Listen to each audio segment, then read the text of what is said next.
with this next point that is continuing to integrate, which is once you start understanding that a diverse group is a real challenge for people who have to talk across all of these different frameworks, and that there's going to be a struggle trying to understand consensus agreement with that in mind, then it enriches the question of what do we do about it.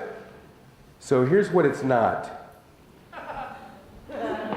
If I asked you what's wrong with this picture, you could probably give me a lot of answers. But, okay. But I obviously chose it partly for the cultural provocations also, so I could acknowledge that. But I want to illustrate even something just technical about what you're seeing right now.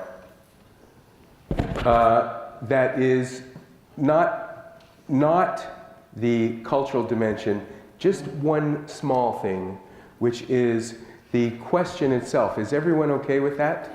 Or some variation, you know? That question it's a closed-ended question. It sets people up to think in a yes-no thing. And the problem is that yes and no in response to how am I with an issue at hand. The yes and the no have to do a lot of work. The yes to no is a continuum. It's not a bifurcation. Yes could mean, I love this idea. If we do this, I will stay late. I'll come in weekends.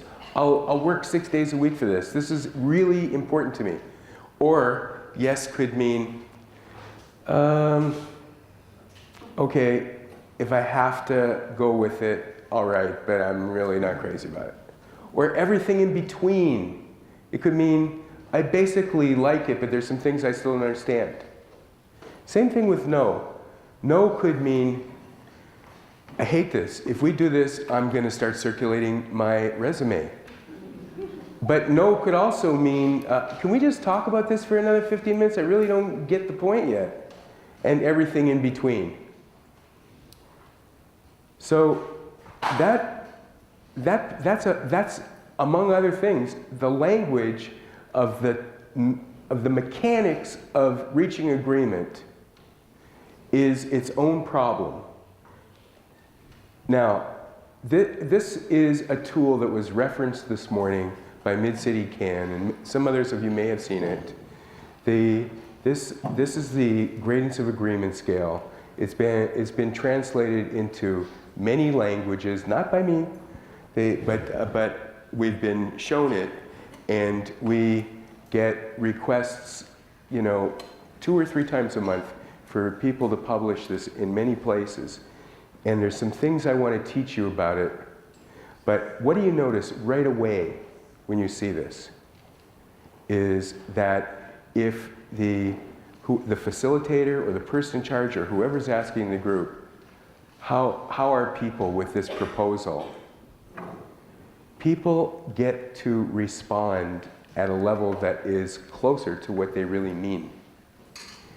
Now, I'll show you a couple things about this. First of all, this is a variation, different words. There's no veto. There's only 6 points. There's no abstain. This particular version was developed by one of my clients, Piero Midiar. He's the founder of eBay. He's still the chairman of eBay. But in his own philanthropy organization, it's called the Midiar Network. When he was doing the high-end strategy and reorganization, he used this scale. And the thing I want to point out right now is I start out by showing my clients or colleagues the generic one that you saw a minute ago. And then I teach them some stuff like I'm teaching you. And then I ask them, how do you want to change it to make it work for you and your group and your culture? And rarely does a group stay with the same points that I showed them. Much more commonly, they tweak it, they make it their own. Many groups bring it down to 5. I'm telling you this for your own application. 5 is the minimum, by the way. This is research from the University of Michigan Institute for Social Research, Likert scale. Less than 5 points on a scale, you can't get reliable data. People mean different things by the same point. So here's a hypothetical group. I'm using the 6-point scale. Here's a hypothetical group asked a question after a bunch of discussion. How do you feel about this proposal that's now in front of us after our discussion? If you saw this level of support for a proposal, how much would you trust the implementation?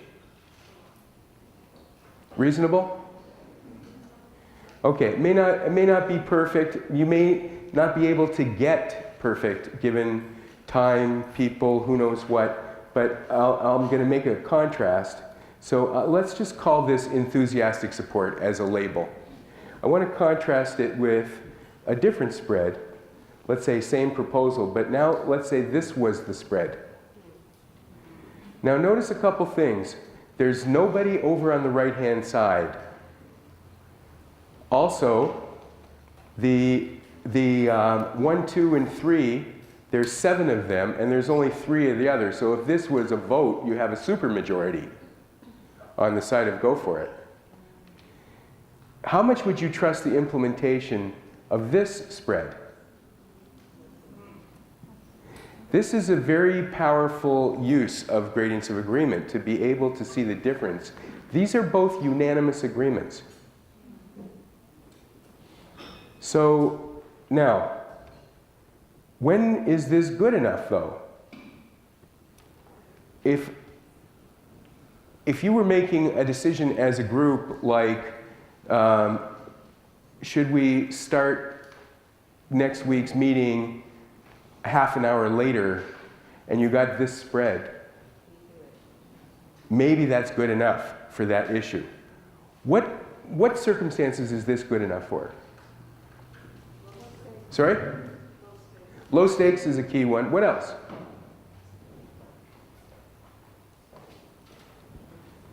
Small number of options. Sorry? Small number of options on the table. Maybe, maybe not. But what if the options were drop a nuclear bomb on somebody? I'm kidding, but Well taken. here I'll answer my own question. I'll answer my own question because I just whoops. I won't answer my own question. I'll recite an answer for you.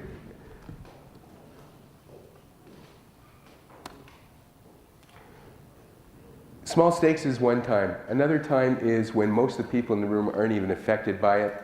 And in those situations when people come in to report what they're doing, and if the 2 people on the left are the 2 people who are the implementers, that might possibly be another time.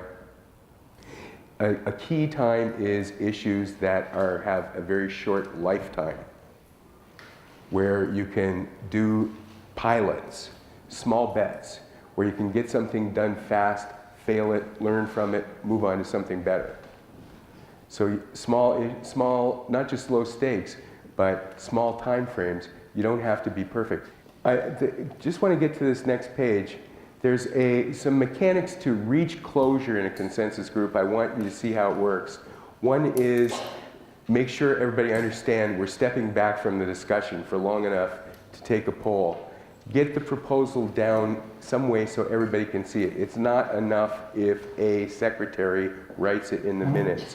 You need people to, in a collaborative process with diverse stakeholders, there's going to be diversity of opinion about what's getting agreed to. Get it in front of them. It's another transparency issue. Take the poll that I showed you, and then, well, let me show you how this works. Let's say you take a poll early. The leader has obtained input. They now state a proposal, they take a poll. You don't know if there's agreement or not. You haven't had a struggle. And you get this result early. How many of you, as the leader, would say, okay, it's enough, I'm going to go forward? How many of you would say, no, we need to talk more? How many would go forward? I see the sign. How many of you would go forward? Okay, a small handful. How many of you would kick it back for more discussion? Okay, a larger handful, and about 50% of the room didn't raise your hand. But that's okay. In this case, though, I want to just use this as an example of, let's just say the stakes were small, and it wasn't a perfection decision. It's really important. Let's just say that was a decision that you can make now, move ahead, fail with it, learn something from it, and make a better one in action rather than trying to get it perfect in print before you act. Let's just say it's one of those. So the leader decides to go ahead, make the decision. Then, in that case, here's what the story was.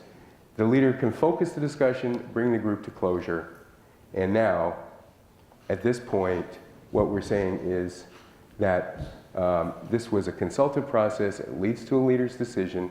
It's not a participatory process, or it's a point within a larger collaborative activity where a conclusion was reached. It's not worth it to this group of people to have to be perfect on every single issue. So that decision was made, and then you implement that idea, whatever it was. But supposing the support is not adequate, supposing this was the support, and now, instead, you have the call, the group should discuss it further.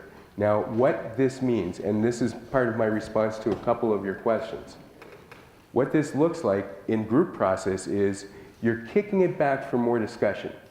Guess what you're doing?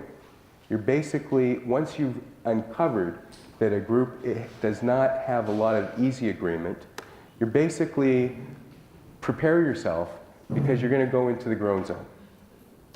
Now, at that point, what we're talking about now is you're going to take those disagreements and deal with them. And your objective when you're working with them is if you're helping people to resolve their misunderstandings, it means you're putting in the time to help them understand each other. Okay, so after some discussion, try again. Take a poll, maybe not, maybe you still need more discussion again. Stay in the groan zone. At a certain point, when the support reaches a critical mass, now you can bring the group to closure. And that's a participatory process with a shared decision